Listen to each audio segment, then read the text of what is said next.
it's Wiebe Wakker from Haarlem in the Netherlands.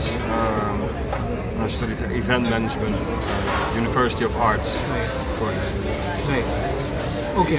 So about this journey that you're doing with Plug Me In, tell me a little about that. Your inspiration for it, and why did you start off on this journey? What was the reason?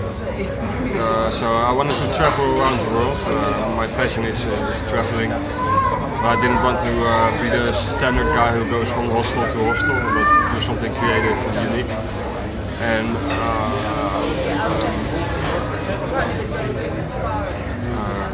I wanted to do a road trip, because with road trips you have freedom and you can go wherever you want. So I thought it was 2015 while I was organizing it, so I thought, like, why not do it with an electric car?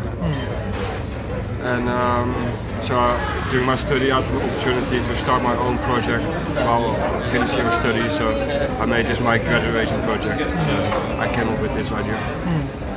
And have you always, since a young age, been interested in sustainable energy and green tech and all, or was this a recent something that happened to you recently? Yeah, I was never really very much interested in it.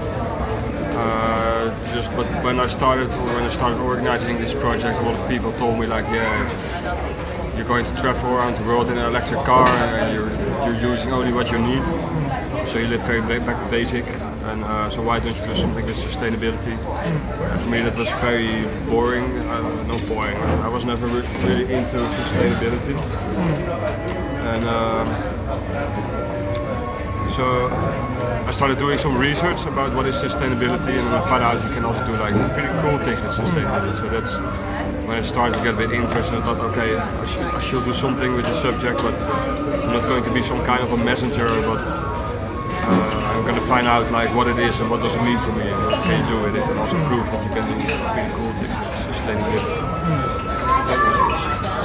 So you're very young. You're only 29 years old. While setting out for the journey, did you think that I'm setting an inspiration? I'm setting an example for other young people my age, my countrymen of my age, or something like that? No, I just wanted something what I wanted. Yeah. What I really wanted, what was my dream. So right. Inspire other people. I hear it sometimes, but it's crazy. Right. So.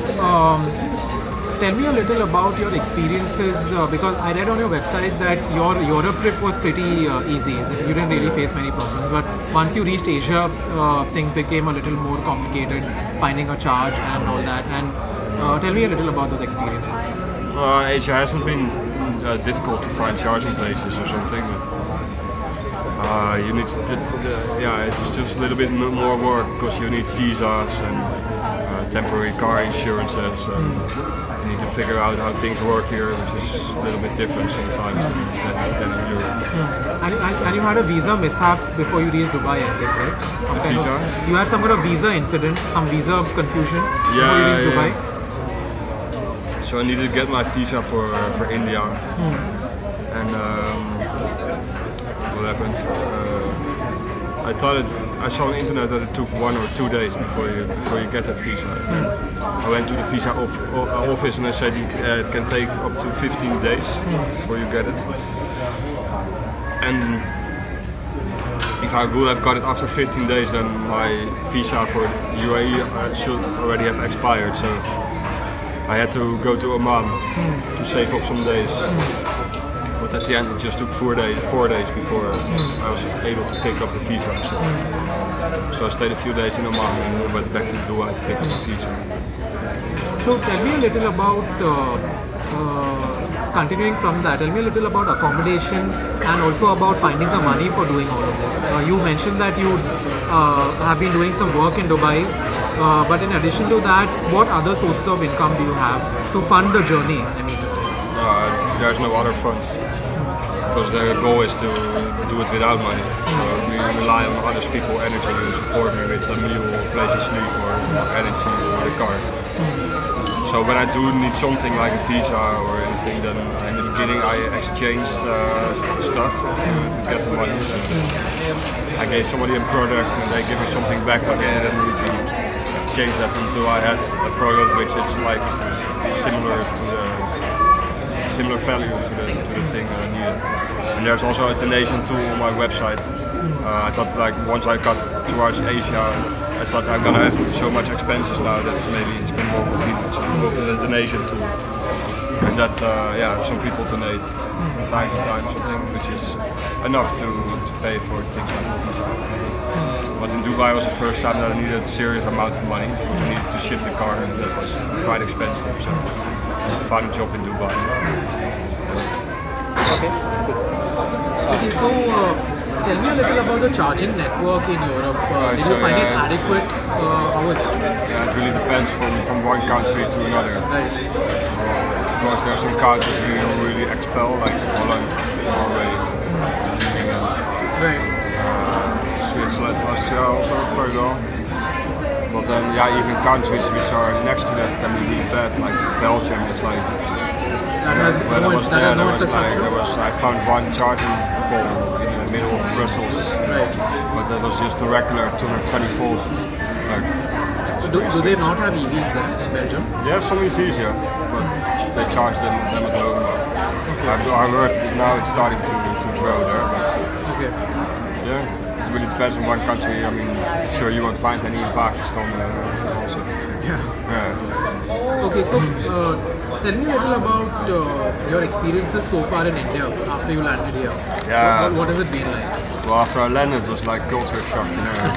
Just come from Dubai, where everything is, all the roads are like this, they're straight and everything is neatly organized. And here it was more like chaos, hectic, yes. Which I like. I like it. Because this is more like adventure. It's something special. Yeah, I think it's very interesting. People are very nice, very friendly. Yeah, and you had a bad experience at the customs office. Yeah, that's the Indian head now. Yeah, it's cool. I like it. But you had a bad experience at the customs office. It took a long time to get your car, I think. At the customs office. All right. Well, yeah, for me it took long. It took.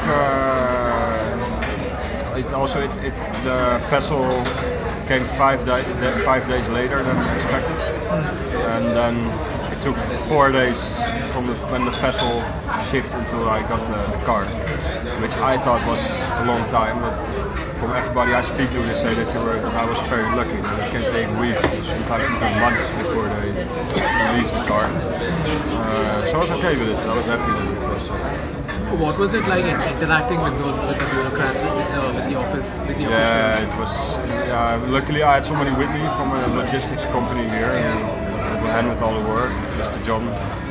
And it was like a slapstick movie. You need to run from one office to the other, to the back, and back to the same office, get a stamp, and then you got something there. You need to go there. It was like a bad B movie or something. It was hilarious. So now that you're leaving Bombay and heading to Bangladesh next, I think. So what route do you plan to take? Do you have any idea that anything you planned out? Go straight to the country. Right. So it's Nagis or something. Nasik. Right. And do you have any contacts there? Do you have any people volunteer? Yeah, a few. Right. But it's like 2,200 kilometers. Right. So I need to stop 10 to 15 times, I expect. So I need some more people. So I think India is going to be a lot different. The experience is going to be a lot different from what you've had so far, because you're going to be going through a lot of villages. Yeah. And these Indian villages, some of them are so backward even now that I don't think, I doubt they would even have any electricity. So are you worried at all of running into problems? Yeah. Do you have a backup plan of some sort? What you intend to do? Anything? Push it along, right? No, there is not. No, I'm just. I did some research on this. I think it's possible. I think that there are some like minor villages where there's electricity along the way. And I think if I stay stuck to the highway, it kind of be alright. Yeah. So you need some more planning. But yes, I'm worried because I heard about power cuts. Yes. So I expect it. I will have for some problems. Right. And Bangladesh, where do you intend to stop? once you cross the border? I just want to go to Dhaka. Right. And after that, what's your route? To Myanmar, Right. and then Thailand, Malaysia, Singapore. And from there you'll fly to Australia. Right. Okay. So now I'd like to know a little something about the car itself. Like, can you tell me a little about the range, the battery, all of that? So it's a converted car. Right. Usually petrol car. Converted in 2009 already, so it was the first generation electric cars. There's 37 kilowatt hours battery inside, which gives 200 kilometers range effective. My record is 233 kilometers now in one charge. It has 150 kilowatt hours motor, which gives 200 horsepower and a top speed of 260 kilometers an hour. You charge it with a normal socket, and it takes about 12 hours to charge a car. You can also charge with Type 2, so then you charge. It can charge 6.7 kilowatt maximum, so it takes still about 6 hours to fully charge a car. Right. Okay. So, what about, does it have regenerative capabilities? Does it have regenerative braking? Yeah. It does have. Not braking, but if you let it go with gas, it Right. And is there any capacity at all to increase the? Is there any possibility of increasing the capacity of the battery pack, increasing the range and all that? Have you considered upgrading at some point? Like, I also want to know a little more about the conversion. How did you go about it exactly? How easy it was? What the procedure was? Yeah, I don't know. I was not involved in the process. And I don't have a technical background, so I don't know how that works exactly. You bought it after it was converted? It was sponsored. Okay. Actually, it's borrowed from me for this project. Right. And of course, when I got it, it was already converted. I don't know much about the history. Okay. So, this journey of yours has been very well publicized. Fully Charged is going to be doing a feature on it. People all over the world have been watching. Can you, knowing that so many people are watching and getting inspired by you, is there any message that you want to give to the EV community at large? Anything you want to say to them? Yeah, I think I really like the EV community because it's people who are active in it. They're very passionate about electric cars. They like to share also a lot of information with each other. And that really helped me getting to where I am now. It was really that community that started sharing, so I'm very thankful for that. Just to keep going until we finished our goal, which is to go to a more low carbon society when it drives electric cars. Right. And it's really people who are so enthusiastic about it to make it happen. Right. They are really inspiring also governments or companies also to go more sustainable or do something with electric cars. So right. Very strong, so we should continue in that way. Right. And my final question, what are your thoughts about the future of sustainability? What are your thoughts about electric cars in the future? What innovations do you see?